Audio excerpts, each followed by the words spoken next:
Once you've finished your color wheel and you've decided which tertiary colors you're going to be doing, then you're going to get your workspace set up. Your big paper that has your numbers on it will go onto your messy mat. You will actually get a second smaller paper. This is going to become an artwork later, so you want to be sure that you also put your name and your class code on the back of this paper. I would keep this one kind of up above your messy mat. And then today, when you guys get your trays of paint, it's going to look a little something like this. You're going to see that you have all the primary and secondary colors plus white.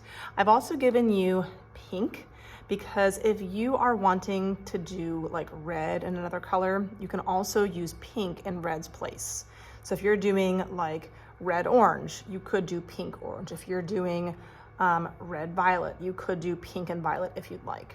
There were also two different kinds of blues, kind of a lighter one and a darker one.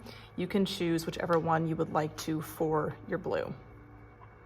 Today, this paper is going to be kind of like your paint palette. You're going to do mixing on here.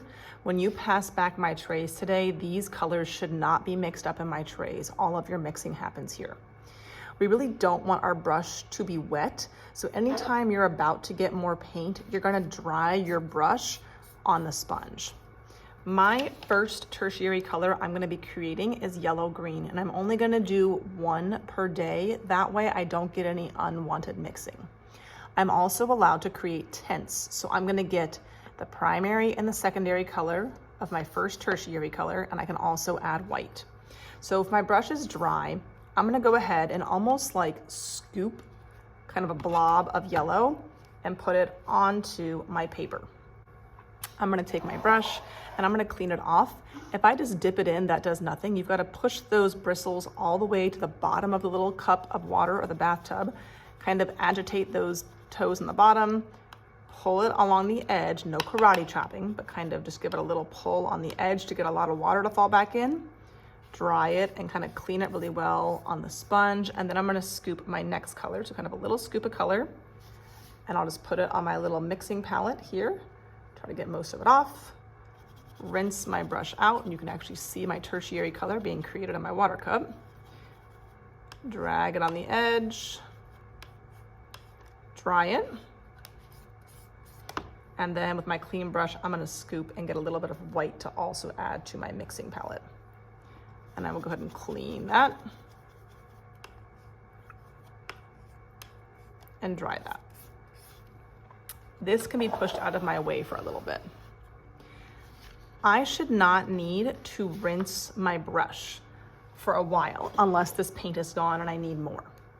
I want to see some of your primary color, so for me that's yellow, some of your secondary color, and then I do want to see some areas where these two colors have mixed to make that tertiary. What I don't want to see is someone just mixing it all up into one new color. I want to see a few different examples of colors on your paper. So I'm going to start with just plain yellow to begin.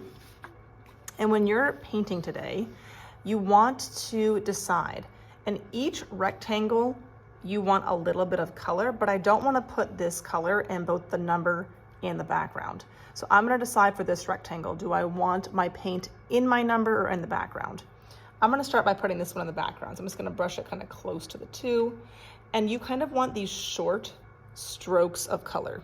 And again, I'm using this to grab my paint. I'm just going to do a few little short strokes of color. I'm only doing it in the background. It could go along the edge of my rectangle.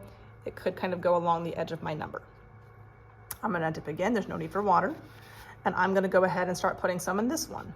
I'll do some in the number this time. So a few little short strokes of color inside the number, and it kind of follows the edges of the number. I'm going to keep on doing that until I've got a little bit of this color just plain as it is in every single rectangle, either in the background or in the number itself.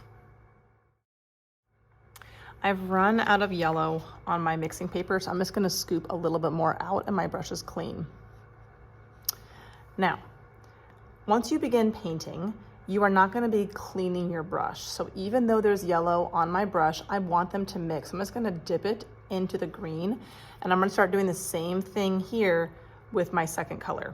So with the green, because I already started painting yellow in the background here, I'm going to continue adding my next color into the background. And I'm gonna keep on kind of just doing some little strokes, not huge ones, some little strokes of color. And you can even see that here it's starting to pull some of that yellow out of my brush and kind of making the green a little bit lighter. I'm gonna keep on painting a few more strokes of color into all of the different sections that I already have paint in. And don't forget to go off the edge of your paper. That's why we have the messy mat. You don't want to get stuck with lots of white on the outside.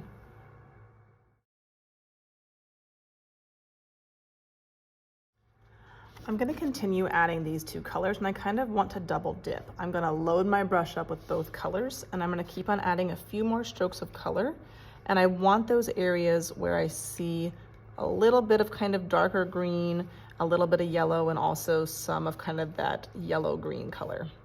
You can also take your brush and dip into the white. Again, no need to clean off your brush using these colors. You want them to kind of mix. And again, I'm not just mixing up a whole new color. I see little strokes with different kind of varieties.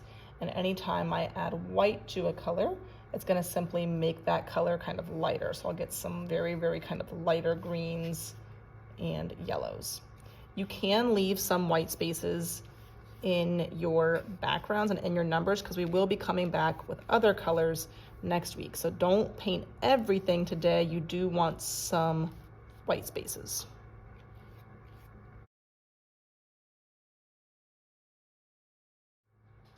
Once you are finished, when the timer rings or if you're done, we don't want to leave the paint sitting on your palette as blobs. We're gonna, again, turn this into something else. So once you're finished, you're gonna take any extra paint and kind of just brush little strokes across that paper just to spread those blobs down. So again, don't leave thick little blobs of paint on your mixing paper. You kind of want to blend them down. And notice that when I'm painting, I'm not destroying the brush. I'm pulling the hairs all in the same directions until that paint is smoothed out. Once you have your palette kind of spread down and it's time for us to clean up, you're simply going to take your paper, your mixing paper, and you're just going to slide it under your paper on your messy mat, and the entire messy mat will go to the drying rack once we are going kind of by table. So I'll call you by table to line up. And then next week you'll get back this paper and you'll get back the paper that you mixed on.